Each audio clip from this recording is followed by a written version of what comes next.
અમેરિકામાં green card મેળવવા માટે જો તમે લગ્ન કરવાનો રસ્તો અપનાવવાનું વિચારી રહ્યા હો તો આ સમાચાર તમારા માટે ખૂબ જ મહત્વના છે. કારણ કે અમેરિકાના જસ્ટિસ ડિપાર્ટમેન્ટે એવો મેસેજ ફ્રોડ કૌભાંડ બહાર પાડ્યું છે જેને અધિકારીઓ અમેરિકાના ઇતિહાસના સૌથી મોટા મેરેજ ફ્રોડ કેસોમાંનું એક ગણાવી રહ્યા છે. એક નહીં, બે નહીં, પરંતુ એક સાથે 1000થી પણ વધારે ફેક મેરેજ કરાવીને લોકોને ગ્રીન કાર્ડ આપવાનો આરોપ છે અને હવે આ સમગ્ર રેકેટમાં 11 લોકો સામે ક્રિમિનલ ચાર્જીસ ફાઇલ કરવામાં આવ્યો છે.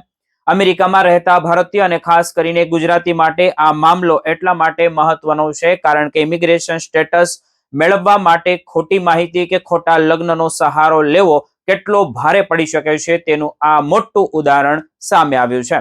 મળતી માહિતી અનુસાર 2016 થી અને 2026 વચ્ચે આ કથિત રેકેટ ચલાવવામાં આવ્યું હતું અને ગ્રીન કાર્ડ મેળવવા માટે ફેક મેરેજ કરાવવામાં આવતા હતા. આરોપોમાં મુજબ જોઈએ તો આ વ્યવસ્થિત નેટવર્કમાં 1000થી વધુ લોકો શામિલ હતા અને તેમાં મોટા ભાગના ગ્રીન કાર્ડ માટે અરજી કરનાર લોકો ચાઇનીઝ નાગરિકો હોવાનું પણ જણાવાઈ રહ્યું છે. આ કેસમાં એમી ચેંગ, ઝાઓ ચેન અને ગેંગ ઝેન સહિત 11 લોકોને આરોપીમાં બનાવવામાં આવ્યા હોય તેવું લાગી રહ્યું છે અને અમેરિકાના એટર્ની જનરલ ટોમ અને આ કેસને અત્યંત ગંભીરતા કરતા જણાવ્યું છે કે જેમણે કાયદેસર રીતે અમેરિકામાં પરમિનન્ટ સ્ટેટસ મળવાની કોઈ શક્યતા નહોતી તેમના માટે ફેક મેરેજની વ્યવસ્થા કરવામાં આવી હતી. સૌથી ચોંકાવનારી વાત તો એ છે કે આ માત્ર કાગળ પર કરાયેલા લગ્ન નહોતા.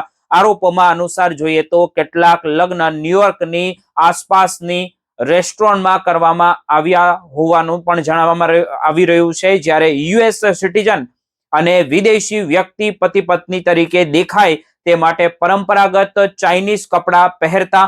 મિત્રો, આ પરિવારજનોને બોલાવતા અને સાથે ફોટોગ્રાફ પણ પડાવતા હતા જેથી ઇમિગ્રેશન અધિકારીઓને લગ્ન સાચા લાગે. પરંતુ અહીં જ આ સમગ્ર રેકેટની સૌથી મોટી ચતુરાઈ છુપાયેલી હતી અને હવે તપાસ એજન્સીઓએ આ કથિત નકલી સંબંધોના પુરાવા શોધી કાઢ્યા છે.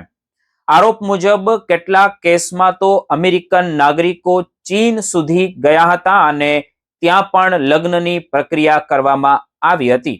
આ નેટવર્ક માત્ર ન્યુયોર્ક પૂરતું મર્યાદિત નહોતું પરંતુ કનેક્ટિકટ, મેસેચ્યુસેટ્સ, પેન્સિલ્વેનિયા અને કેન્ટકી અને ટેનેસી, જ્યોર્જિયા અને ફ્લોરિડા જેવા રાજ્યો સુધી પણ ફેલાયું હોવાનું તેમાં આરોપમાં શામેલ છે અને પૈસાનો આંકડો પણ આંખો પહોળી કરી દે એવો છે.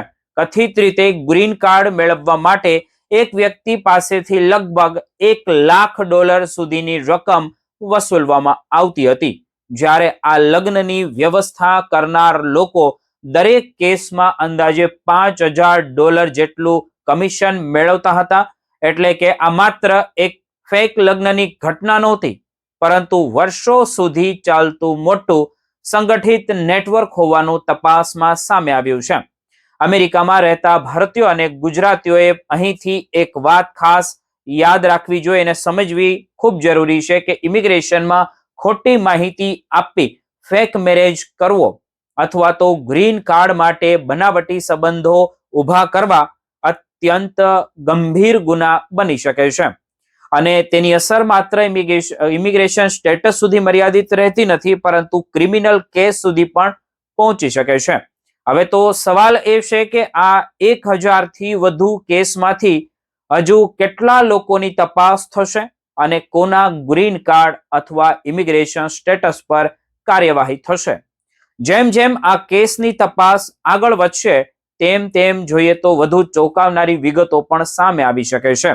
તેથી અમેરિકામાં રહેતા ભારતીય, ગુજરાતીઓને ખાસ કરીને જેઓ પરિવાર માટે ગ્રીન કાર્ડ અથવા તો લગ્ન આધારિત ઇમિગ્રેશન પ્રક્રિયામાં ચાલી રહ્યા હોય તેમણે કોઈ પણ શોર્ટકટ કે ખોટા રસ્તાથી તમારે દૂર રહેવું ખૂબ જરૂરી અત્યારે બની ગયું છે.